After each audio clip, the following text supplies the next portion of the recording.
여러분의 구독과 좋아요는 탈모 치료와 연구에 큰 도움이 됩니다.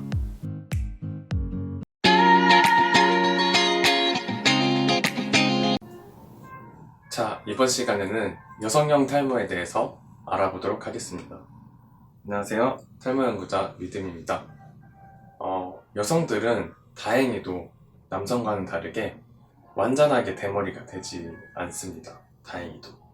그 이유는 여성들은 남성들보다 여성 호르몬 수치가 더 높기 때문에 이 남성 호르몬이 이제 반응하는 걸 조금 억제시킬 수가 있어서 완전하게 대머리가 되진 않지만 보통은 여기 이제 정중부에서부터 이제 살짝 이제 벌어짐을 느끼는 게 여성 탈모입니다.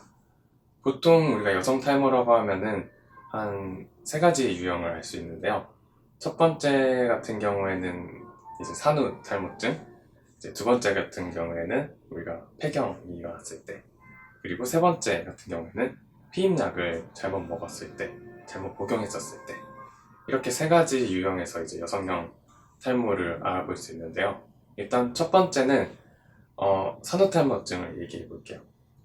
산후 탈모증 같은 경우에는 일단 아이를 갖게 되면은 우리가 그 여성 호르몬 자체가 성장과 그 기능 유지를 이제 담당하는 그런 성 호르몬이기 때문에 여성 몸에 이제 아이를 이제 지키고 그리고 발육하기 위해서 여성 호르몬이 비하적으로 이제 높아지게 돼요. 이때 당시에는 이제 산모들이 가장 머리가 엄청나게 탄탄하고 건강한 머리가 나는 그런 시기라고 이야기도 하고요. 그리고 일단은 이제 여성 호르몬이 갑작스럽게 이제 올라가다 보니까 감정이 이제 오락가락 할 때가 있다고 합니다. 뭐 갑자기 이걸 먹다가 먹기 싫어지고 그리고 기분이 좋았다가 나빠지고 하는 것들이 이제 여성 호르몬이 이제 비약적으로 이제 늘어남의 그런 이유로 인해서 이제 되는 건데, 이렇게 여성 호르몬이 높아져 있는 상태에서는 괜찮습니다. 근데 여성 호르몬이 이렇게 높아져 있으면 남성 호르몬도 낮아져 있던 게 균형을 맞추기 위해서 이렇게 올라가게 되죠. 근데 아이를 낳게 되면은 다시 여성 호르몬이 이제 정상 수치로 내려가게 되는데, 이때가 되면은 남성 호르몬이 조금 더 이제 많아지게 되는 시점이에요. 그럼 이 상태에서 보통은 이제 3개월에서 6개월 정도 이렇게 이제 균형을 맞춰가면서 머리가 조금 이제 비이긴 하지만, 그래도 한 3개월에서 6개월 정도 지나면은 다시 이제 원천적으로 회복되는 게 산후 탈모증입니다. 하지만 이 3개월에서 6개월이 지나갔는데도 갑자기 나의 모발이 휴지기가 많이 늘어나가지고 머리가 좀 숱이 없어 보인다, 조금 더 많이 빠진 것 같다라고 하면은 그때부터 예방이나 이제 개선에 도움 될 수 있는 무언가의 액션을 아마 취해야 되지 않을까 싶어요. 그리고 두 번째, 여성분들 이제 나이가 들게 되면은 노화 현상으로 인해서 자연스럽게 이제 폐경을 하게 돼요. 이제 아이를 못 갖게 됨으로 인해서 여성 호르몬의 분비가 그 난소에서 원활하게 나오지가 않게 되어서 어쩔 때는 여성 호르몬을 찾다가 어쩔 때는 남성 호르몬을 왔다 갔다 하면서 이제 여성 갱년기가 이제 발생이 되는데요. 이럴 때 이제 감정 기복이 너무 심하고 갑자기 우울증, 스트레스, 그리고 폭력성, 그래서 이런 것들이 뛰는 이유가 이러한 갱년기 현상 때문이에요. 그래서 이런 것들을 방지하려면 보통 이제 여성 호르몬을 보충을 하는 그런 식품군들을 먹어야 되는데, 석류 같은 거나 오미자나 검은콩이나 이제 그런 것들, 이제 요즘에는 기능성 그런 보조 식품제들이 되게 많으니까 그런 것들을 이제 보충해 주면서 이러한 갱년기 현상을 잘 극복하게 되면은 탈모도 방지할 수 있고, 그리고 갱년기 현상도 우리가 방지할 수 있음을 알 수 있습니다.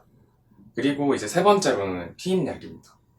피임약 같은 경우에는 물론 계획적인 이제 아이를 갖기 위해서나 아니면 불가피한 임신을 이제 하지 않기 위해서, 아니면 이제 장점으로는 그 월경통을 줄여주고, 그리고 또 이제 그걸 먹게 되면은 이제 그런 기간들 같은 게 이제 정확하게 딱딱딱 규칙성을 띠게 되는데, 이게 그 보면은 이제 그 스케줄이 있잖아요. 스케줄대로 이제 먹어야 되는데 그걸 이제 오늘 못 먹었네? 라고 이제 생각해가지고 2개를 먹었어요. 그럼 이제 그때부터 이제 기분이 갑자기 오락가락하고 감정 기복이 이제 생기는 이제 그런 것들이 생기는데, 피임약 같은 경우에는 이거를 정말 복용법대로 먹어야지만 몸도 건강하고 그리고 부작용이 없어요. 근데 부작용의 현상은 거의 우리가 폐경, 산후랑 거의 비슷하게 갑자기 이게 여성 호르몬이 많이 있었다가 적어졌다가 이렇게 왔다 갔다 할 수 있는 그런 현상이 생겨요. 피임약 같은 경우에는 황체 호르몬 그리고 여성 호르몬 이렇게 지금 두 가지의 그런 조합으로 이루어진 약인데 황체 같은 경우에는 우리 배란을 이제 하지 못하게 하는 그런 역할을 하고요. 배란을 하지 못하게 하면은 이제 여성 호르몬 분비가 원활하지 않으니까 그 양 내에서 여성 호르몬을 이제 같이 이제 만들어서 이제 같이 이제 복용을 하게 되는데 그 상황에서 이제 여성 호르몬이 인위적으로 갑자기 높아졌다가 어떤 때는 없었다가 이렇게 왔다 갔다 해버리게 되면은 젊은 분들 그 중에서도 가끔씩은 이제 탈모 현상이 이제 일어나기도 하죠. 그럴 때면은 두 가지를 선택해야 돼요. 먹질 말거나 아니면은 아마 이걸 잘 복용해가지고 꾸준히 이제 들고 가거나. 그래서 일단은 제가 논문을 찾아보거나 그리고 다른 이제 의학 서적 그리고 다른 서적들을 이제 봤었을 때는 그러한 이제 결과들을 볼 수 있었습니다. 그래서 저는 이런 것들이 되게 신선하고 재밌더라고요. 이제 새로운 이런 지식 같은 거나 그리고 이런 부분들을 이제 이야기함으로 인해서 어떻게 하면은 이제 탈모를 개선시키고 그리고 더 나아갈 수 있는지에 대해서 이야기해 줄 수 있는 부분에 되게 재밌고 감사합니다. 그래서 오늘은 제가 여기까지 하고 다음번에는 이제 스트레스로 인한 그 탈모증에 대해서 제가 한번 이야기해 보도록 하겠습니다. 지금 날이 많이 추워졌는데 감기 조심하시고요. 이제 다음 편에 계속 찾아뵙겠습니다. 그러면 다음에 뵙겠습니다. 안녕.